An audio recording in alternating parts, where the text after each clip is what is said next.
Miért pont bűvészkedéssel álltál elő? Hát, nem tudom, gyerekkorban volt a kedvencem így a bűvészkedés, nagyon sok bűvész videót láttam már. És van egy-két ismerősöm, aki így bűvészkedik. Tőlük kértem tanácsot, tippeket, hogy hogyan tudnám feldobni a műsort. És így gondoltam, hogy most egy ilyen, ki mit tud, inkább egy bűvészkedés jobban illik bármi más. Mi volt az a meghatározó pillanat az életedben, amikor elhatároztad azt, hogy én most bűvészkedni fogok? Van egy nagyon jó barátom, Budai Rolandnak hívják, általános iskolában évfilmtársam volt, és ő is ilyen iskolai programokban szokott fellépni, akkor még, és így tőle láttam ezt a bűvészkedést, bóckodást, ezeket.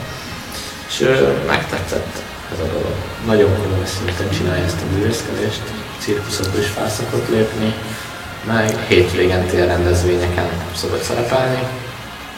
Nagyon sokat segített nekem a felkészülésben, előtte lévő nap is nagyon sok tanácsot adott, hogy mit hogyan csináljak, és itt volt azok a versenyen is, és biztatott segített, hogy nehogy hibázzak. Mennyit gyakoroltál? Ezek inkább egyszerű mutatványok voltak, úgyhogy nem igényelt olyan sok gyakorlást.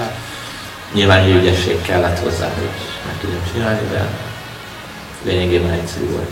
Sok bűvész szokott hibázni, és ilyenkor mit tesz egy bűvész? Hogy reagál az ilyen dolgokra? Megpróbál improvizálni, és nem mutatni ki azt a közönségnek, hogy hibázott, hogyha nem veszi észre a közönség, és megpróbálja tovább csinálni a műsort. Mennyi az esélye, hogy egy bűvész esetleg hibázhat? Hát ez így bárkivel előfordulhat, így szerintem attól is, hogy milyen napja van éppen, milyen kedve, mennyire figyel oda. Vagy esetleg a trükkök is befolyásolhatják, vagy nyilván gondolom egy nehezebb az igen, élet. azért nehezebb az élet, nagyobb az esélye a hibázásra. Egy bűvésznek mi a legfontosabb kellékely, ami mindig kell egy sikeres bűvész bemutatóhoz? Szerintem egy varázspálc nem maradhat el. Te esetleg nem vágysz arra, hogy színpadon lehess? Gondolkodtam innen is, hogy elég nagy közönség előtt szép produkcióval fellépni. Talán hát, hogyha egyszer sikerül egy saját trükköt kitalálni. Szoktatok máskor is táncolni együtt, vagy most határoztátok el, hogy így alkottok egy közös táncot? Csonginak volt az ötlete, hogy jelentkezzünk a tehetségkutatóra. Azelőtt nem is ismertük inkább egymást, én csak Anitát. Hát itt nem táncoltunk még együtt. Az első gondolatra, hát a legtöbben azt mondtuk, hogy én biztos nem táncolok. Nem. Aztán csináltunk egy próbát, próbáltuk összerakni a koreográfiát, meg hogy mit táncoljunk, ugye. Az eleinte még több tánc volt benne, de aztán így jöttek az emberek, akkor ezt hogy tanítsuk meg. Akkor aztán végül maradtunk a három táncnál, a Zeppelnél, a helyszállnál és a Moroszékinél. És akkor igazából 2 próbánk volt. Közösen gondoltátok ki a koreográfiát? Hát elsősorban a lányok találták ki, a fiúkat megtanítottuk táncolni ezeket a táncokat. Te is már régóta űzöd ezt a táncot? Nem, én személy szerint nem táncoltam soha néptáncot, de épp ezért gondoltam, hogy valamivel lépjünk elé, mindenképp jelenjünk meg. Nekem nincs különleges tehetség, amivel feléptem volna, és ezért szóltam a lányoknak, kérdezősködtem, hogy valamit közösen adjunk elé mindenképp, és akkor mivel van 3 lány, aki már táncolt, így maradt a néptáncra a döntés, és akkor már csak a fiúk meg kellett tanuljuk, És nehéz volt megtanulni a koreográfiát? Nem volt nehéz, egy picit kevés időnk volt rá, mivel 2 alkalom volt rendelkezésünkre, 2x2 óra, tehát ennyiből állt az egész. És hol próbáltatok? Itt próbáltunk a suliba az egyes teremben, tehát semmi extra, itt a padogot szétnyomtuk És az előadás alatt nem izgultál, hogy esetleg lesz valamiféle? De mindenképp izgultam, nagyon izgultam, de ugye mégiscsak bíztam abban, hogy a lányok tudnak, ők azért vezetnek, meg kicsit gyakoroltunk, és nem lesz semmi. Számítottatok esetleg, hogy eléritek az első helyet a táncotokkal? Az első büszkeség az azt mondta, csak benne leszünk az első 3-ban, az biztos. És milyen érzés volt, amikor megtudtátok, hogy ti vagytok az első? Nagyon örültünk. Én meglepődtem őszintén. Miért lepődtél meg? Nem tudom, azon gondolkoztam, ki lehet az első, nem jutott senki eszembe így a produkciókat végignézve, de azért ezt mégsem gondoltam, hogy első lesz. Tehát meglepődött, jó leső ízlés. Tudnál nekem mesélni a Drumpadről? Mármint, hogy ismerted meg ezt a programot? Hát én úgy ismertem meg ezt a programot, hogy körülbelül 3 éve megláttam egy YouTube-os videót. Nagyon régóta már tanulta ezt az illető, és már nagyon jól játszott vele. Engem is nagyon elkezdett érdekelni. Nagyon sok munka van vele, de mégis sokféle hangot ki lehet belőle hozni, lehet belőle zenét vágni egyszerűen, szóval nagyon sok munka, de meghozza az eredményt. 64 gombból áll az egész, és akár lehet olyan is, hogy egy gombra még egy hangot rátesznek, szóval másképp szólal meg. És kiknek ajánlanád ennek a hangszernek a használatát?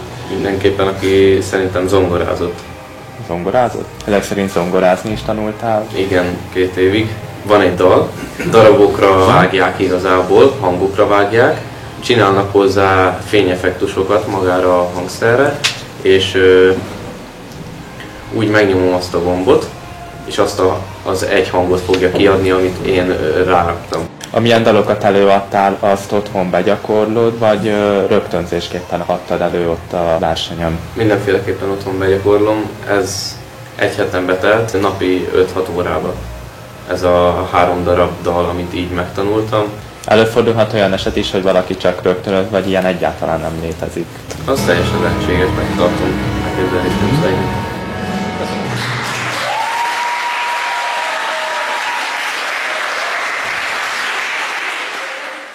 Te énekelted, az emlékszem még Sopronban, és el tudnám mondani, hogy miért pont ezt a számot énekelted? Mert egész nyáron a Fregatba ezt énekeltem, ahogy dolgoztam. Volt egy ilyen mulatós hely, minden este ezt énekeltem itt, és mindenkinek nagyon tetszett. Kollégák előtt vagy közönség előtt adtad elő ezt a számot? Igazából mind a kettő, mert amikor énekeltem a közönség előtt, akkor a kollégák is ott voltak. Mennyi számot szoktál előadni egy ilyen fellépéskor? Hát volt úgy, hogy Fregatban 3 órán keresztül énekeltem, szeretek énekelni, 6 évig zongoráztam. Zenélés kapcsán vagy énekléssel vannak terveid a jövőben? Hát nem tudom, hogy még a jövőben.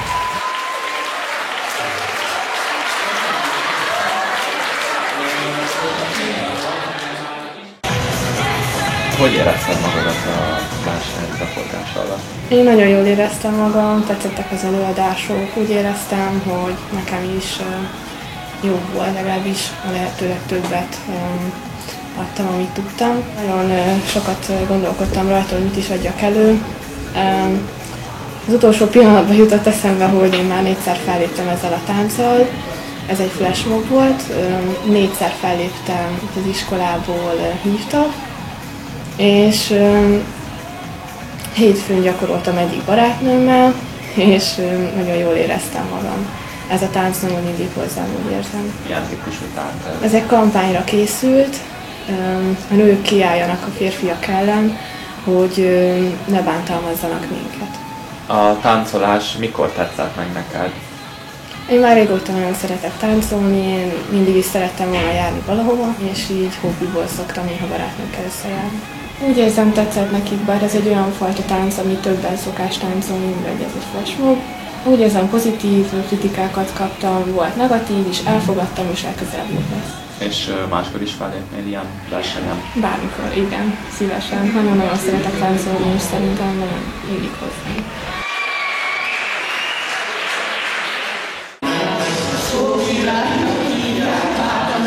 Kinek az ötlete volt, hogy ezt a számot adjátok elő?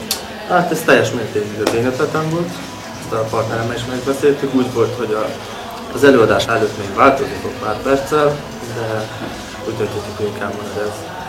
Mert ezt elvégre egy elég ismert szám, szóval ezt mindenki ismerte. Azt vettem észre, hogy a színpadon nagyon jó összhangban voltatok. Korábban már énekeltetek? Vagy Nem. Sajnos még próbálni sem tudtunk, szóval ezt úgy adtuk el, hogy egyszer próbáltuk el, vagy 2-szer az előadás előtt. De ahhoz képest szerintem egy egész jó produkciót sikerült összerántanunk. Kérdés, hogy ezt mások is gondolják. És te szoktál külön énekelni? Nem. Hát én leginkább csak ilyen zuhanyzó alatt szoktam. Elbújok a közönség elő, vagy néhány szórakozó helyen, hogyha hangulatot csinálni kell, akkor természetesen. Ugye az előadás után sokan kértek tőled autogramot? Hát igen, elég sokan. A kezem nagyon el is fáradt itt a fellépés után, tényleg rengeteg aláírás kellett osztogatnom. Melyik a kedvenc számod, amit szívesen szoktál énekelni, még a zuhany alatt is? Hát, boci tarkát, ezt nagyon szeretem. Remek, halljuk. Na, ne. Egy kis előzetest. Jó, hát ezt csak a partnerem jelenlétében tudom, mert igazából ő ad nekem önbizalmat minden egyes úgymond fellépés előtt, hogyha ne talán arra kerülne sor szó. És a családtagok, szomszédok mit szólnak ehhez, hogy te? Hát mindig jobb kedve derülnek igazából, azt veszem észre, tehát... Szóval nem vannak panaszkodni. Nem panaszkodnak, nem mondom, hogy akkor hangosabban fogok énekelni, de beragyogom a napjukat, én úgy értem.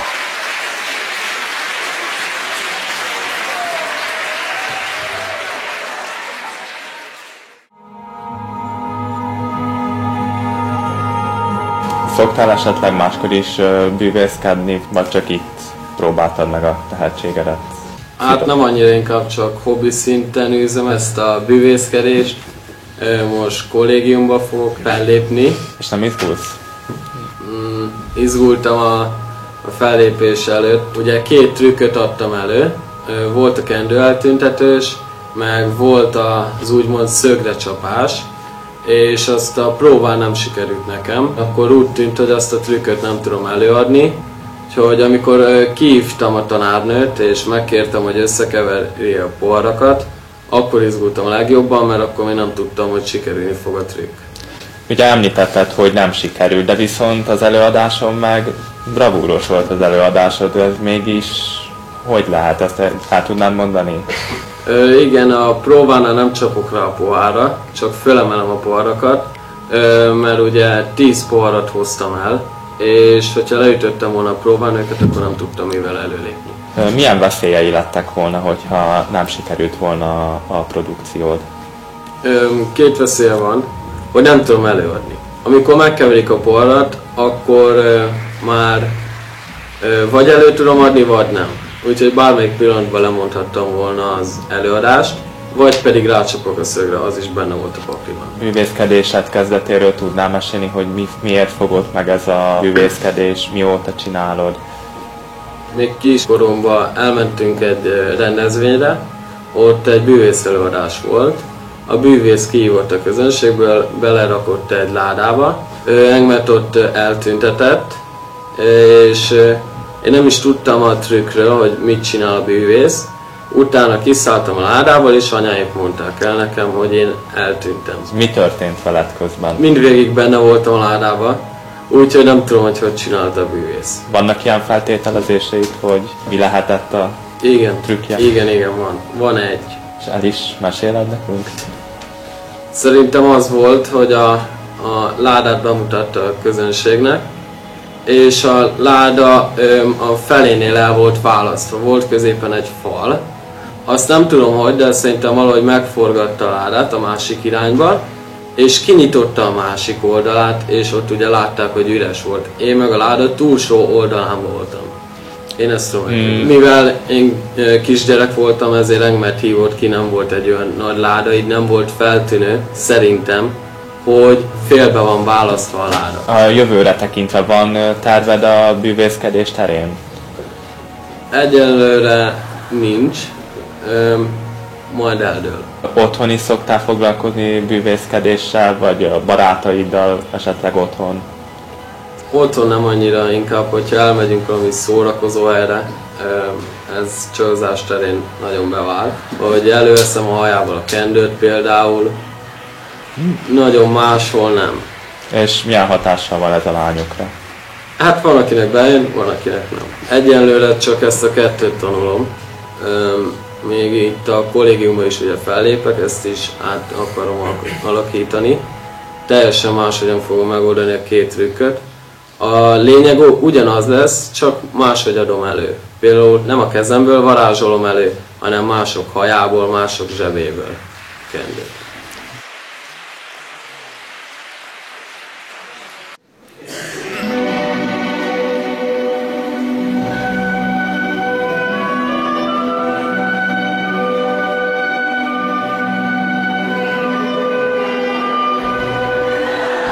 Hogy éreztétek magatokat a versenyen, mint résztvevők?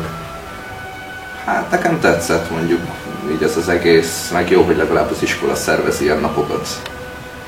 Hát mi azon gondolkoztunk, hogy nem is a tortáról a szabadnapért nyilván azért is fellépünk, csak hogy szórakoztassuk a többieket és magunkat is, és hát így kitaláltuk, hogy táncolunk egy jót.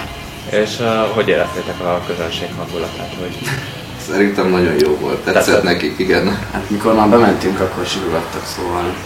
Hogy jött, hogy ilyen táncot adtok elő?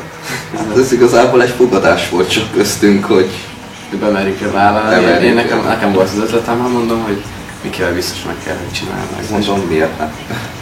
És mit jelent ez a mashup tánc? A mashup igazából azt jelenti, hogy ilyen többféle szám össze van vágva, és arra van ilyen különféle koreográfiát csinálva. Mennyi időt szenteltetek ennek a koreográfiának a begyakorlására? Nagyon sokat. Minden nap így suli után? Hát volt suli után, volt egy hétvégén. Varrattunk szoknyát, zenét vágtunk, koreográfiát csináltunk, szóval. Ti magatok találtátok ki a koreográfiát, vagy volt, aki segített benne? Én csináltam a koreográfiát. Ez az ő munkája teljesen.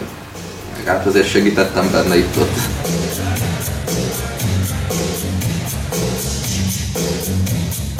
Keresztanyám varrónő, tőle kértem segítséget, hogy lenne ez, ő örült az ötletnek, aztán másnapra már kaptam is a tűrszaknyákat. Máskor is szoktatok táncolni, vagy esetleg tagjai vagytok valamilyen tánccsoportnak? Én nem, a Gábor. Én táncolok, igen, már egy 2-3 éve. Nem vagyok egy ilyen nagy táncos igazából. És nem is szeretnél kipróbálni azt? Hát... Gondolkozik, hogy balerina legyen.